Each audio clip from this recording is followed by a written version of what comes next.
हरे कृष्णा। आज कार्तिक कृष्ण पक्ष की रमा एकादशी है। गोपाल कृष्ण भगवान की जय, मुकुंदा महारानी की जय, राधा रानी की जय। आज की कथा इस प्रकार है।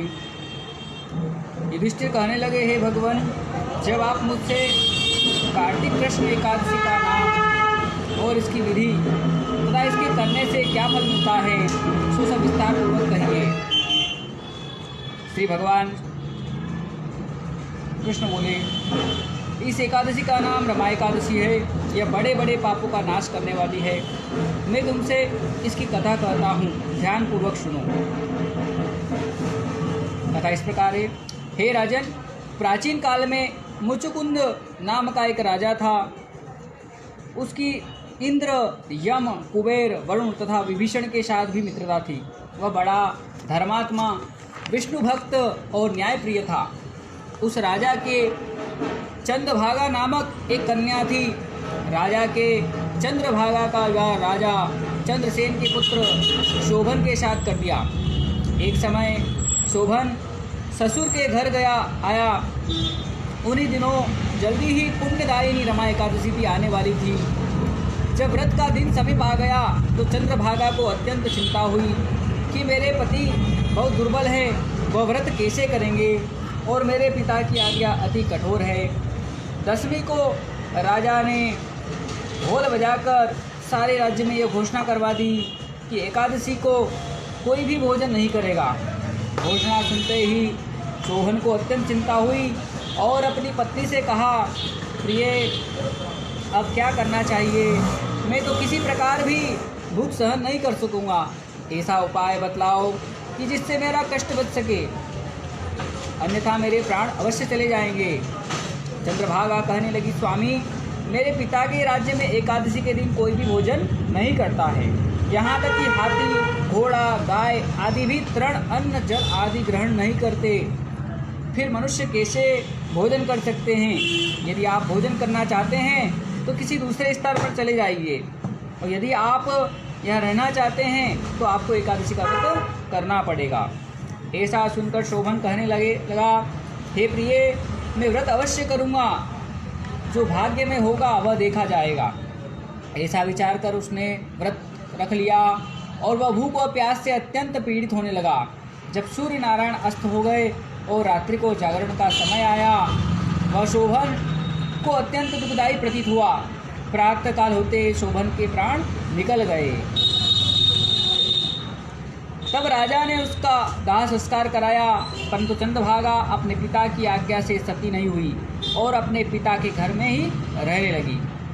रमा एकादशी के प्रभाव से शोभन को मंदराचल पर्वत पर धन धान्य से युक्त तथा शत्रुओं से रहित एक सुंदर देवपुर नगर का राज्य प्राप्त हुआ। वह देवपुर सुंदर स्वर्ण खंभों पर निर्मित था और उसमें शोभन को बहुमूल्य वस्तु आभूषण भी मिले। एक समय मुचुकुंद के नगर में रहने वाला सोम शर्मा नाम का एक ब्राह्मण तीर्थ यात्रा करता हुआ घूमता घूमता उधर जा निकला और उसने शोभन को पहचान लिया कि यह तो राजा का जमाई शोभन है। शोभन भी उसको पहचान कर अपने आसन से उठकर उसके पास आया और प्रणाम आदि करके कुशल पूछी। ब्राह्मण ने कहा, राजा, मुचुकुंद और आपकी पत्नी चंद्रभागा आपकी विरुद्ध बहुत दुखी है। वैसे नगर में सब सकुशल हैं।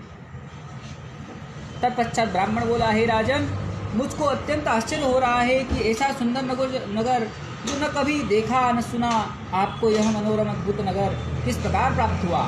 तब शोभन बोला, कार्तिक कृष्ण पक्ष की रमा एकादशी का व्रत करने से मुझे ऐसा नगर प्राप्त हुआ है। यह अस्थिर है।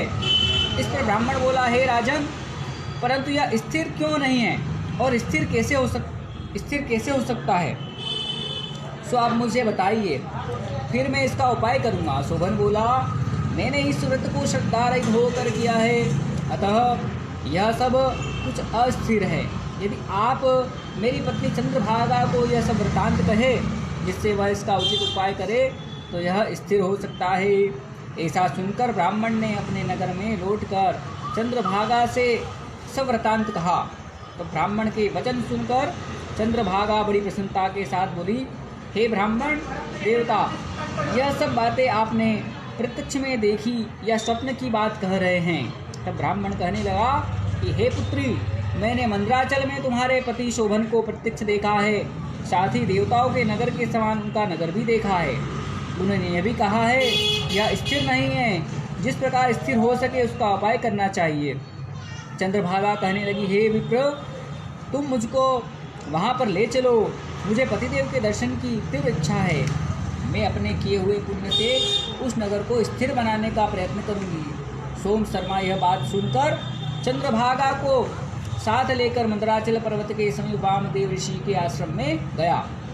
वामदेव ऋषि ने उनकी बात सुनकर वेद मंत्रों के उच्चारण से चंद्रभागा का अभिषेक किया। तब ऋषि के मंत्र के प्रभाव और एकादशी के व्रत से चंद्रभागा का शरीर दिव्य हो गया और वह दिव्य गति को प्राप्त हुई। इसके बाद वह बड़ी प्रसन्नता के साथ अपने पति के समीप गई। अपनी प्रिय पत्नी को आते देखकर शोभन प्रसन्न हुआ और उसको बुलाकर अपनी बाईं तरफ बिठाया। चंद्रभागा कहने लगी, हे प्राणनाथ, आप मेरे पुण्य को ग्रहण कीजिए। अपने पिता के घर में जब मैं 8 वर्ष की थी तब से विधि पूर्वक एकादशी के व्रत को श्रद्धापूर्वक करती आ रही हूँ। मेरे इस पुण्य के प्रभाव से आपका यह नगर प्रलय के अंत तक स्थिर हो जाएगा तथा समस्त मनोवांछित वैभव से पूर्ण रहेगा। चंद्रभागा ने उसी क्षण भगवान विष्णु का ध्यान किया और प्रार्थना की कि मेरे एकादशी के समस्त पुण्य मेरे पति के मनोरथ को पूर्ण करने हेतु स्वीकार करे। तभी प्रसिद्ध देवपुर नगर स्थिर हो गया। तब चंद्रभागा दिव्य रूप धारण कर दिव्य आभूषणों से तथा वस्त्रों से सुसज्जित होकर अपने पति के साथ रहने लगी। भगवान श्री कृष्ण बोले, हे राजन, यह मैंने रमा एकादशी का महात्म कहा है। यह एकादशी चिंतामणि एवं कामधेनु के समान सब मनोरथों को पूर्ण करने वाली हैं। जो मनुष्य इस व्रत को करते हैं उनके ब्रह्म हत्या आदि समस्त पाप नष्ट हो जाते हैं। कृष्ण पक्ष और शुक्ल पक्ष दोनों की एकादशी समान है, इनमें कोई भेद भाव नहीं है, करना चाहिए। जो दोनों को पढ़ते अथवा सुनते हैं वे समस्त पापों से छूटकर विष्णु को प्राप्त होते हैं। गोपाल कृष्ण भगवान की जय। कृष्ण कन्हैया लाल की जय। द्वारिकाधीश भगवान की जय। मोर मुकुट बंसी वाले की जय। इस दिन फलाहार इसमें केला का सागा ले सकते हैं। केला व उससे बने पदार्थ, फल और मेवा का सेवन करना चाहिए। गोपाल कृष्ण भगवान की जय।